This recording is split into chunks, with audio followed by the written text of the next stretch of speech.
If my parents put me in a place where I was married in a certain manner, it doesn't mean that my child has to get married in the same way just because I went through it in that way.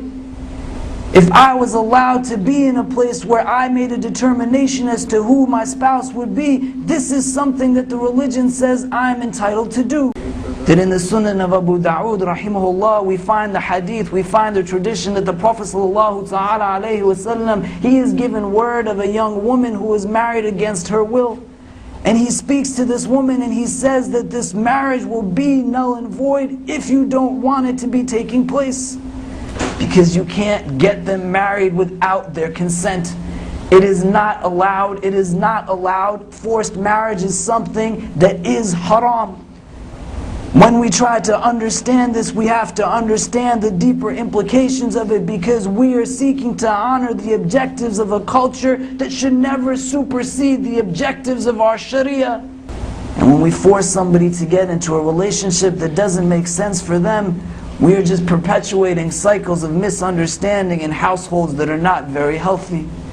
We put our children into places where they're forced to succumb to circumstances that they should not be forced to succumb to. Young women and young men on a daily basis find themselves in this situation where they are forced to acquiesce to a marriage contract that they do not want to be a part of, because they have a misconstrued understanding of what it means to be obedient to your parents. Islam does not say to you as a mother or a father that you are fully entitled to do what you will with your child's life. It is your child's life, not your own. A young woman comes to me pretty much every single week, every single day at times, with these kind of issues. Then my parents, they don't listen to me. My parents, they don't speak to me. They put me in a place where I went to a school, I went to a university, I came to them with an individual who would be good to me. They said, not only will you not be able to get married to this person, you have to get married to a person who is not only from our country, but from the specific village that is within our country. And if you don't do so, you are a bad person, you are dishonoring the rights that we have over you as parents, and you are doing something that surely you will cast sin upon yourself. And the child, wanting to not be someone who is disobedient to these parents, they find themselves in a place, I'm just going to do what I will.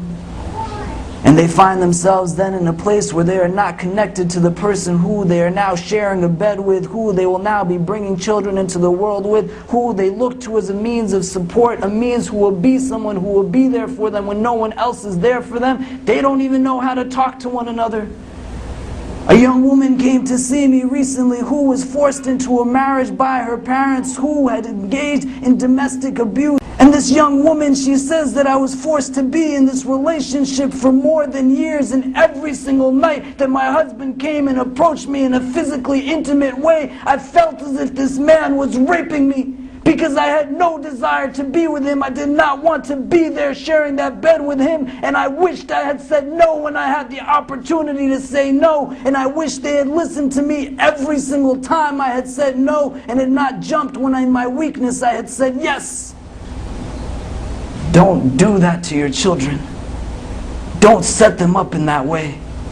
And if you are in a place where you are trying to understand your own marital pursuits, don't say yes to a marriage that you do not want to be a part of. You cannot sacrifice your happiness in that way.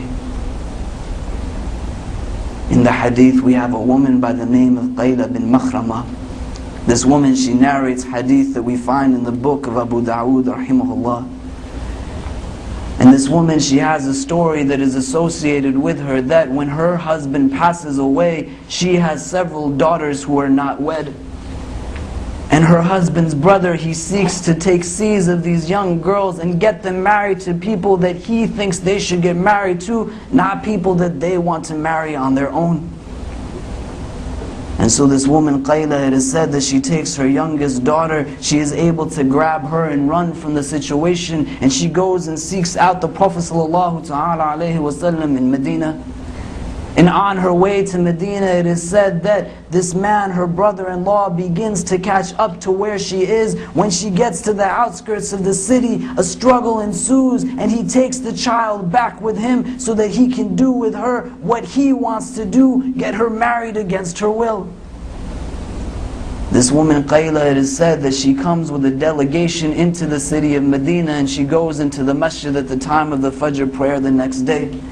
And as she sits, she is given the opportunity to speak to the Prophet ﷺ. And when the beloved of Allah ﷺ hears what has happened to her and what is happening to her daughters, he says that we should not oppress Qayla and her daughters and force them to get married against their will. Every faithful Muslim should help them in this cause. And a Muslim should do good deeds and not evil ones. What more do we want to hear? And what more do we want to understand? We cannot perpetuate these cycles that cast upon our communities stereotypes and images that exist in very negative ways.